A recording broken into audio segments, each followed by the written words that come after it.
Hi guys, welcome to Capital Trends. It's your host King Wanyama. So today we've been going through so much stuff, and one of these questions that we'd like to address today has been this.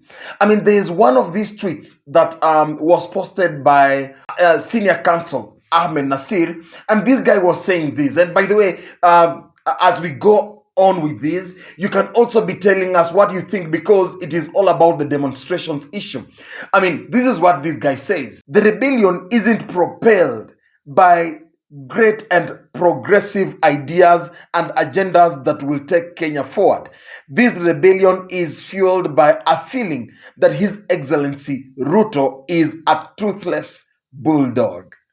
Ladies and gentlemen, this has been quite interesting. Why? Because now this has made us start thinking about what about these demonstrations?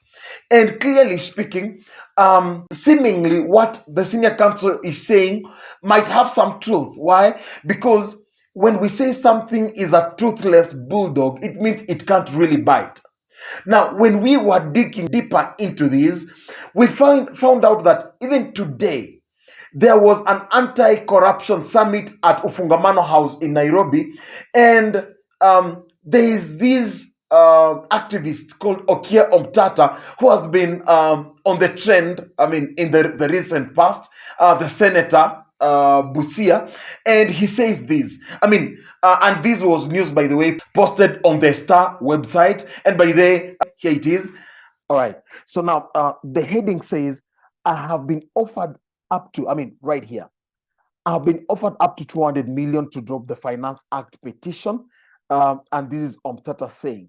So this is what Omtata was saying. And as you can see, this was, the news for 11th July 2023 at about 1:46 p.m. Today in the afternoon. And what it says is, let me just scroll down here. And by the way, this is the Star. The Star News, the Star website. I believe these are the Star newspaper guys. And allow me to just drop these. Then you see, this is Okiya Omtata, and you can see they're saying Busia senator and activist Okiya Omtata during the People's Anti-Corruption Summit held at Ufungamano House in Nairobi on July 11th. So now this is what these guys say. Busia Senator Okiya Omtata has now claimed that he has been offered up to shillings 200 million to withdraw the Finance Act 2023 petition. Quote unquote, sometimes we get anonymous calls with people saying bullets are not over in Kenya, but those are threats and unnecessary temptations, he said. We must overcome it. We do not have another country other than this one where we can be citizens, so let us not lose it.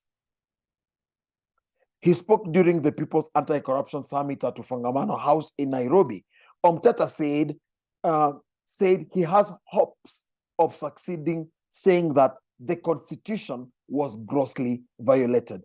He continues with the story down here, but I will let you go through it by yourself. So that you can see what exactly Okiya Omtata was saying today. Yeah, you can see that. So what Okiya Omtata is saying, there is someone who is trying to reach out to him with 200 million. What is this that the government is trying to hide? Now, what are all these threats? Literally speaking, it seems what Okiya Omtata is doing is actually holding the waters, because if someone can reach out with such a lump sum, 200 million, ladies and gentlemen, 200 million for him to be silenced. Why is the government really pushing for this thing? Is it really for the houses? Is it really for the health and all other things? And if you go into history right now, you will find out that those people who are working with the government, the people working with Kenya Kwanza, you will hear some of them have bought choppers. Some of them are doing real stuff that whatever they are doing will not send a message of Kenya is struggling. Instead, people are enjoying life, so to speak, right? What Okiya Omtata says is even there are anonymous people calling him and telling him that risasi haijaisha Kenya. What does that mean? I mean, the government is determined, and just it is right on time, because now tomorrow we have an array of demonstrations. Not only the Azimio demonstrations, by the way, perhaps the people in transport sector are also demonstrating, and we have the Azimio demonstrations, plus there's one other that I may have forgotten for now, but we have an array of demonstrations. And remember how vast the Sabasaba demonstrations were. What do you think the Kenya Kwanza government is going to do?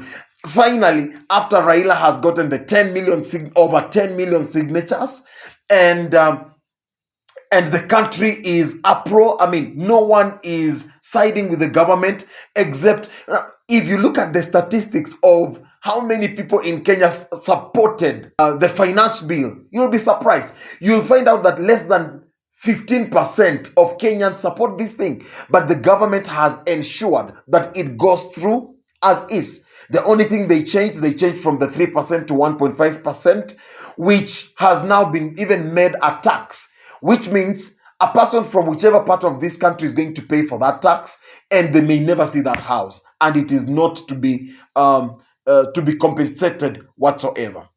Ladies and gentlemen, when you look at all these, no wonder AHMED NASIR is again asking in his tweet like this: is Inspector General Koome still there? Just curious how his typical working day looks like. Don't see him, don't hear of him, don't notice him, don't feel his presence. On a serious note, is he still the Inspector General of Police? I mean, wait. I mean, there is too much going on, and AHMED NASIR is asking. By the way, he sometimes poses things that can get people thinking. But one of the things that he's saying is this: is he still there? No wonder. There is too much that is happening, by the way.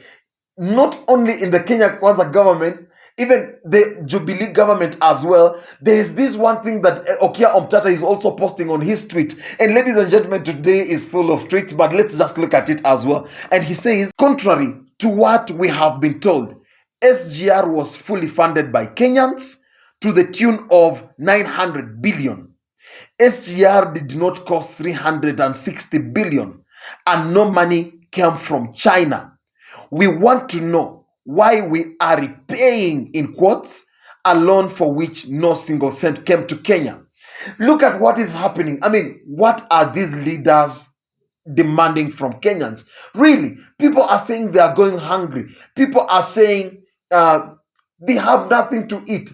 And yet you're asking them to pay for a loan that doesn't exist, if for sure this is the truth. Honestly speaking, these guys should be more than animals, so to speak, because honestly, you can't be that truthless. You can't be that heartless that people are struggling to repay what doesn't exist. Come on.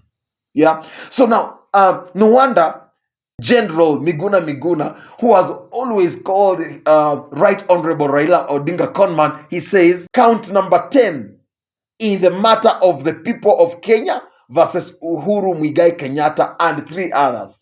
So which means, honestly speaking, which means if we go down this road, we may find the truth in what Okia Omtata is saying. And if this is true, ladies and gentlemen, rest assured, Kenya doesn't have leadership. It has a den of it has a brood of vipers, so to speak, because people cannot be going hungry. Hospitals cannot be going without drugs. And yet, people have held on the narrative that we are paying a loan that does not exist.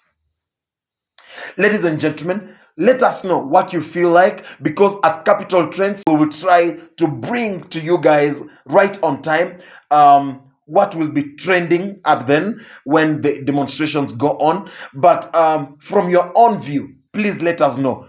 What do you think Kenya Kwanza is doing? And do you think the loan was fully repaid and these guys are just, so to speak, milking Kenyans?